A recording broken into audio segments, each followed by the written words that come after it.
ശ്രീമന്നാരായണീയം ദശകം 26 ഗജേന്ദ്രമോക്ഷം ശ്ലോകം 5.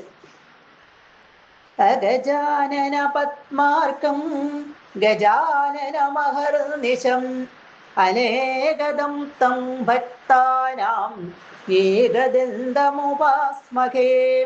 സരസ്വതി നമസ്തുഭ്യം ഭാരതീ ജ്ഞാനരൂപിണി വിദ്യാരംഭം കരിഷ്യാമി സിദ്ധിർഭവതു മേ സദാ. ഗുരുർബ്രഹ്മ ഗുരുർവിഷ്ണുർഗുരുർദേവോ മഹേശ്വര ഗുരുഃ സാക്ഷാത് പരം ബ്രഹ്മ തസ്മൈ ശ്രീ ഗുരവേ നമഃ. ഓം നമോ ഭഗവതേ വാസുദേവായ. ഭൂഹുസ്താവദ്ദേവലസ്യാഭിശാപാത് ഗ്രാഹീഭൂതസ്തജ്ജലേ വർത്തമാന ജഗ്രാഹൈനം ഹസ്തിനം പാദദേശേ ശാന്ത്യർത്ഥം ഹി ശ്രാന്തിദോസി സ്വദാനാം. കഴിഞ്ഞ ശ്ലോകത്തിൽ നമ്മൾ കണ്ടു ഈ ഇന്ദ്രദ്യുമ്നൻ ത്രികൂട പർവ്വതത്തിൽ അങ്ങനെ വിഹരിച്ചുകൊണ്ട് നടക്കുന്ന സമയത്ത് ഒരു ദുഃഖവും അറിയാതെ എങ്ങനെ കഴിയുകയായിരുന്നു. ഒരിക്കല് വേനലിൻ്റെ ചൂട് അതിൻ്റെ കാഠിന്യം കൊണ്ട് തളർന്ന് പർവ്വതത്തിൻ്റെ ചെരുവിലുള്ള താമര പൊയ്കയിൽ ഇറങ്ങി വെള്ളം കുടിച്ചും നീന്തിയും മുങ്ങിയും കളിച്ചു. വേറെ ആനകളും ഉണ്ടായിരുന്നു. എല്ലാവരുമായിട്ട് ക്രീഡിച്ച് രസിച്ചു. ഭഗവാന്റെ പ്രേരണ മൂലമാണ് ഇങ്ങനെ ഈ താമരപ്പൊയ്കയിലേക്ക് ഗജേന്ദ്രന് ഇറങ്ങാൻ തോന്നിയത്. കാരണം ഇനിയിപ്പോൾ ശാപമോക്ഷത്തിനുള്ള സമയം ആയി തുടങ്ങി.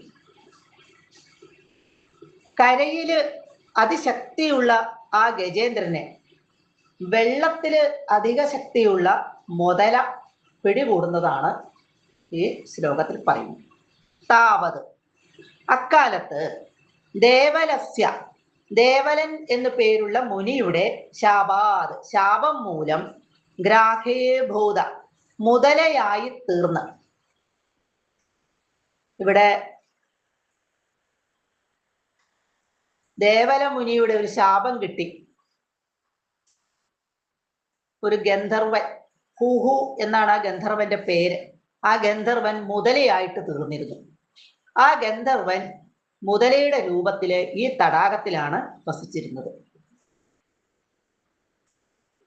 തജ്ജലേ ആ തടാകത്തിലെ വെള്ളത്തില് വർത്തമാന കിടന്നിരുന്ന ഹൂഹു അഭി ഹൂഹു എന്ന ഗന്ധർവനാകട്ടെ ഏനം ഹസ്തിനം ഈ ആനയെ പാദദേശേ ജഗ്രാഹ കാലില് പിടികൂടി. ഈ ആനയുടെ കാലില് പിടികൂടി ഈ മുതല.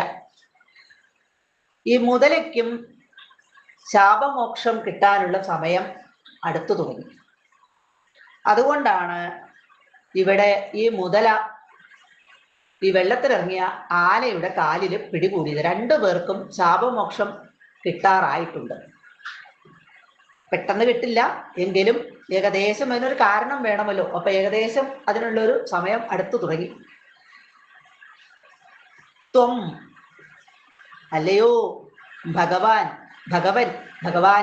ഭഗവാനെ വിളിച്ചിട്ട് പറയാണ്, ശാന്ത്യർത്ഥം ഹി അവിടുന്ന് ശാന്തി നൽകുവാനായിട്ടാണല്ലോ സ്വകാനാം സ്വഭക്തന്മാർക്ക് ശ്രാന്തിത അതായത് ബുദ്ധിമുട്ട് ക്ലേശകരമായിട്ടുള്ള കാര്യങ്ങൾ അസി ഇവിടെ ക്ലേശകരനായി തീരുന്നത്. ശ്രാന്തിത അസി ശ്രാന്തിന എന്ന് പറഞ്ഞ ഒരു ബുദ്ധിമുട്ട്. അപ്പൊ ഇവിടെ ക്ലേശങ്ങളെ ഭഗവാൻ തൻ്റെ ഭക്തന്മാർക്ക് കൊടുക്കുന്നത് എന്തിനാണ്? പിന്നീട് അവർക്ക് ശാന്തി കിട്ടുന്നതിന് വേണ്ടിയിട്ട് ആണ് എന്നർത്ഥം. ഇവിടെ ഇപ്പോൾ ഈ ആനയ്ക്കും മുതലയ്ക്കും രണ്ടു പേർക്കും ശാപം കിട്ടിയിരിക്കുന്നവരാണ്. ആനയാണെങ്കിൽ ഭഗവത് ഭക്തനാണ്, മുതല ഗന്ധർവനാണ്, ശാപം കിട്ടി വന്നതാണ്. അപ്പൊ ഇവിടെ ഭഗവത് ഭക്തന്മാരായിട്ടുള്ളവർക്ക് ബുദ്ധിമുട്ടുകൾ ഭഗവാൻ കൊടുക്കുന്നത് അവർക്ക് പിന്നീട് അതെല്ലാം മാറി ശാന്തിയെ പ്രാപിക്കുവാൻ വേണ്ടിയാണല്ലോ ഇന്നിവിടെ നെൽപ്പത്തൊരു ഭഗവാനോട് ചോദിക്കുകയാണ്, പറയുകയാണ്, ഗുരുവായൂരപ്പ എന്ന് വിളിച്ചിട്ട് പറയുകയാണ്, സർവത്ര ഗോവിന്ദ നാമ സങ്കീർത്തനം ഗോവിന്ദ ഗോവിന്ദ.